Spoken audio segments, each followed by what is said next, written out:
Hi guys. So kakarating ko lang, siguro mga ilang minutes na rin, tapos bihis ako, then gumawa na rin ako ng green tea kasi hindi ako nakapag green tea kanina sa work. Nag-coffee lang ako, and then papausok tayo, tanggal sa mga masasamang elemento. Anyways, medyo pula yung mata ko kasi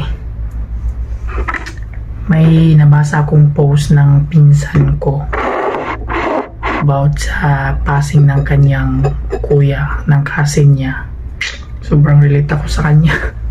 Kaya ang daming ang tissue dito sa sa trash can ko eh. Yung message ko nga siya after ko magbasa eh. Sabi ko, ate, grabe akong hilak sa imong post, karon ako nakabasa.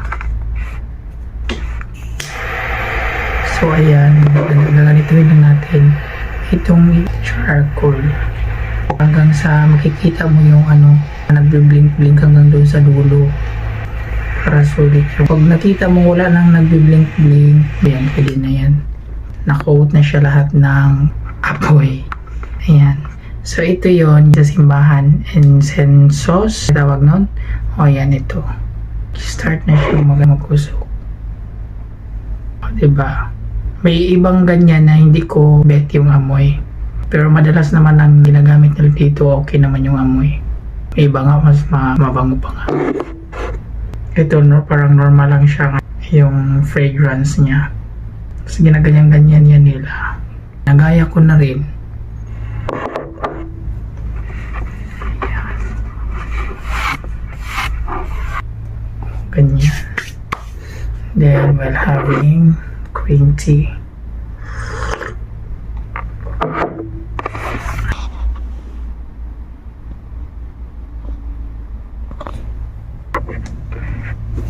Gusto talaga natin yung may magpunit-punit na.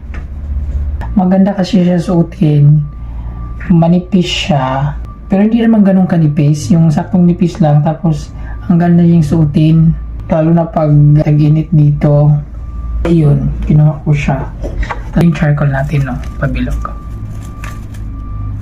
May isang ganito din ako. Maganda din yung parang may medyo mahawakan ng konti.